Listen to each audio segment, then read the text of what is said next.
The story begins with the protagonist, Asan, a man in his early 30s, living a seemingly perfect life.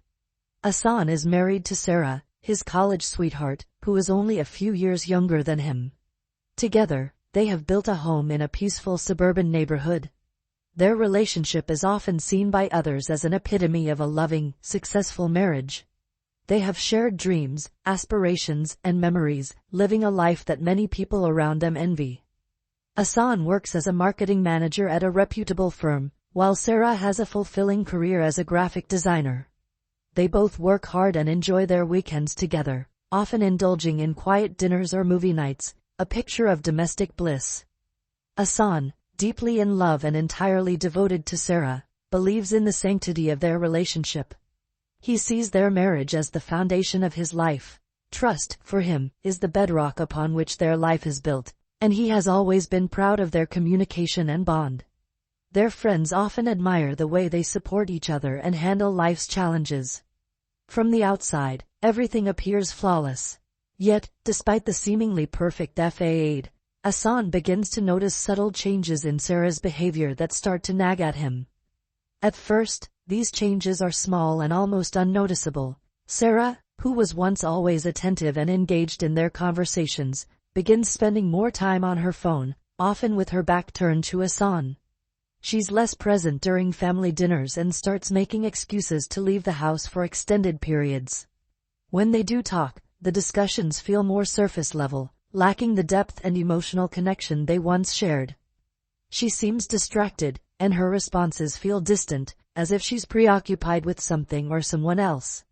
Asan brushes these thoughts aside at first, convincing himself that she might just be stressed with work, or perhaps there's something else on her mind that she hasn't yet shared. However, as weeks pass, the distance between them grows more palpable. Sarah's late nights at work, constant texting, and unexplained absences become more frequent. Asan begins to feel a gnawing sense of unease, a feeling that something isn't quite right. Despite his attempts to ignore the growing discomfort, he can't shake the nagging feeling that their relationship is drifting, perhaps irrevocably. This subtle tension marks the beginning of the unraveling of the trust that Asan had placed in his marriage. He begins questioning whether these are just normal changes in a relationship, or if something deeper, more troubling, is at play. Asan's once secure and predictable world is starting to feel like it's slipping through his fingers, but he cannot yet pinpoint the cause. This stage sets the tone for the impending emotional roller coaster that Asan will experience as he embarks on a journey of discovery and heartbreak. Little does he know, his life is about to be irrevocably altered, and the very person he trusted most may be the source of his greatest betrayal. As the days pass, Asan's suspicions about Sarah begin to evolve into a growing sense of dread. The subtle changes in her behavior, which he initially brushed off, now feel too consistent to ignore. At first, he tells himself that it's just the stress of her job, or maybe she's just going through a phase. But soon, the nagging feeling inside him becomes unbearable. Her phone, which was once always left lying around the house, now stays glued to her side, even when she's in the kitchen or the living room. Asan notices that whenever she receives a call, she quickly steps into another room or leaves the house entirely, sometimes with an excuse about needing to run errands.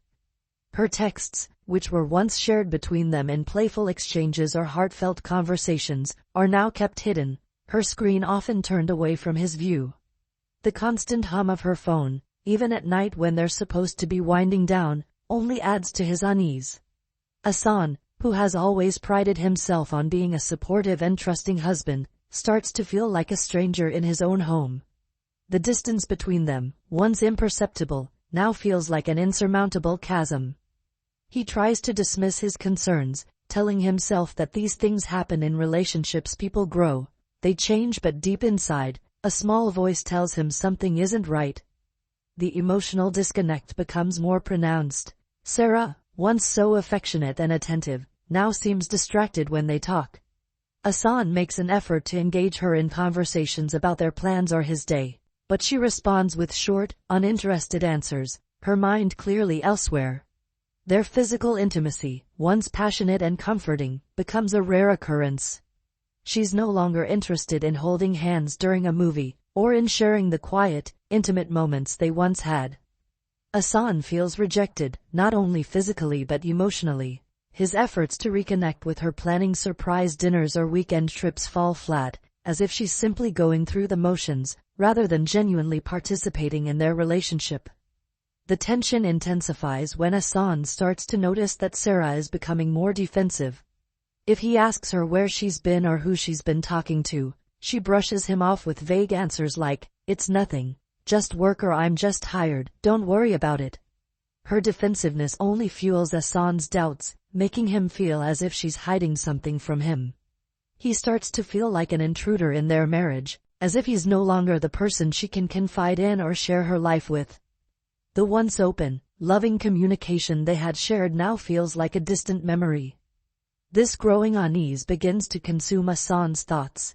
He finds himself constantly analyzing Sarah's actions, looking for clues that will confirm his suspicions.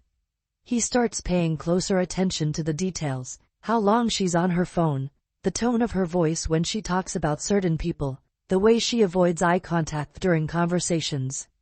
He even starts questioning his own behavior. Was he too demanding? Too trusting? Was he missing something all along? Ahsan's mind races as he tries to reconcile the person he thought he knew with the woman before him. Every little inconsistency, every fleeting moment of discomfort, feels like a crack in the foundation of their marriage, and it becomes harder for him to ignore. This is the stage where the tension reaches its peak. Ahsan is no longer able to push aside his growing paranoia and the nagging sense that something is terribly wrong. His internal conflict grows, torn between confronting Sarah directly or continuing to live in denial. The once comfortable space of their home now feels suffocating, and the quiet hum of suspicion grows louder with every passing day. Ahsan finds himself on the brink of a decision that will shatter his sense of security forever. His heart aches, but he cannot ignore the sense that he is being pulled towards a painful truth that he has been avoiding for too long. The tension that has been building between Ahsan and Sarah finally reaches a boiling point one fateful evening. Ahsan, unable to shake his suspicions, begins to find it increasingly difficult to ignore the signs any longer. After weeks of feeling on edge, a sudden, unexplainable moment of clarity strikes him. One evening, when Sarah steps out to meet a friend, Ahsan finds himself alone in their living room. For reasons he can't fully explain, he feels an overwhelming compulsion to check her phone. She had left it on the kitchen counter while she quickly ran out, and the screen was unlocked. Ahsan's heart races as he picks it up, trying to convince himself that he's not about to violate her privacy. As his fingers hover over the phone, his mind